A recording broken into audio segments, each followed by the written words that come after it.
प्रणाम मित्रों, आज फिर एक वीडियो लेकर आपके सामने आया हूँ।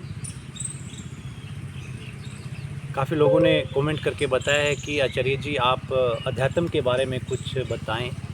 मैं अध्यात्म के ऊपर भी आऊँगा, हमारा अल्टीमेट एम तो वही है, लेकिन अध्यात्म पर जाने से पहले आपको संसार से होकर गुजरना होता है।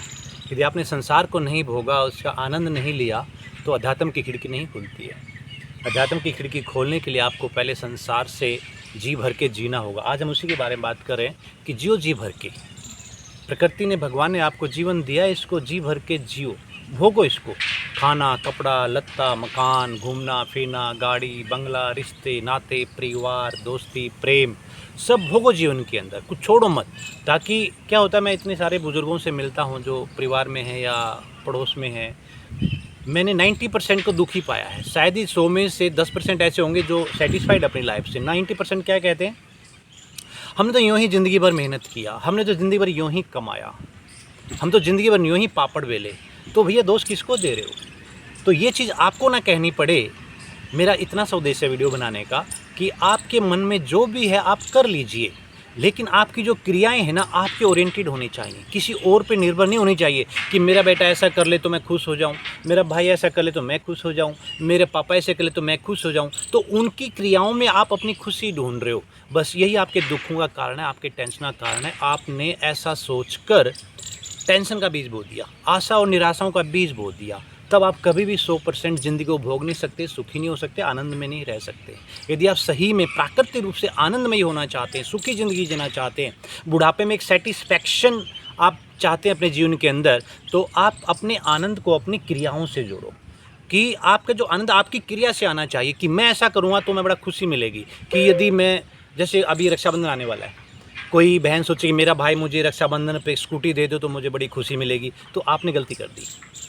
आपके भाई ने नहीं दी तो फिर आप नाराज़ हो जाएंगी, दुखी हो जाएंगी, टेंशन में हो जाएंगी। नहीं होना ये चाहिए कि मेरे से दूसरा जो लोग मेरे प्रति कुछ भी करें, मुझे सब स्वीकार है, लेकिन मैं ऐसा करूँगा कि मेरे मन में आ गया कि मुझे गाड़ी लें तो गाड़ी ले लो।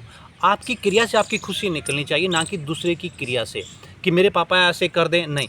आप बोलो कि मैं अपने पापा को ये चीज़ दे दूँ तो मुझे बड़ी खुशी मिलेगी, आप दे दो उसको। मैं अपने भाई को ये चीज़ दे दूँ मुझे खुशी मिलेगी, दे दो, आपको खुशी मिलेगी उसमें। उसको कोई रोक नहीं सकता, उस खुशी को मिलेगी मिलेगी।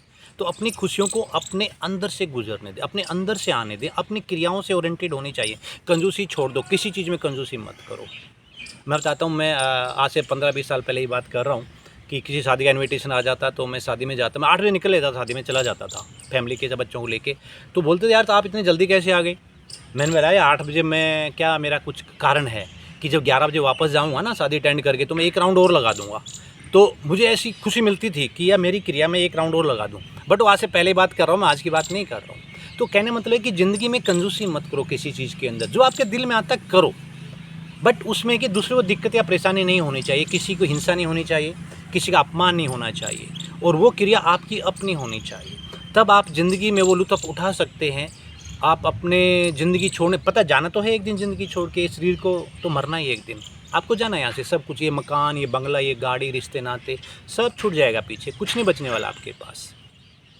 सो जाने से पहले अपने आप को आनंदमयी कर लो, खुशियों से भर लो, और वो खुशियाँ आपके अंदर से निकल के आएंगी। कंजूसी छोड़ दो, कमाओ लेकिन कमाते मत रहो, खाओ पियो लेकिन खाते कमाते मत रहो सिर्फ, उससे आगे भी बढ़ना होगा, कुछ और भी करना पड़ेगा। आपके अंदर एक तो अहंकार, ईगो नहीं होनी चाहिए कि आप कोई सामान खरीदते हैं अपनी खुशी के लिए, लेकिन कुछ लोग सामान खरीदते हैं दूसरों को जलाने के लिए। अहंकार में वो एक तामसिक क्रिया होगी, आपको उससे बचना चाहिए। यदि आपकी कोई ज़रूरत नहीं है सामान की तो मत खरीदिए, मत पैसा बहाइए उसके ऊपर, तो आप उस अहंकार से बचे रहेंगे। बाकी जीवन का उद्देश्य तो कुछ है नहीं है, प्रकृति में कुछ भी उद्देश्य नहीं। आपको एक दिन चले जाना है, तो आपने जो भी कमाया है, जोड़ा है, रचना की समाज के अंदर, सब आपकी आने वाली पीढ़ियाँ यूज़ करेंगी।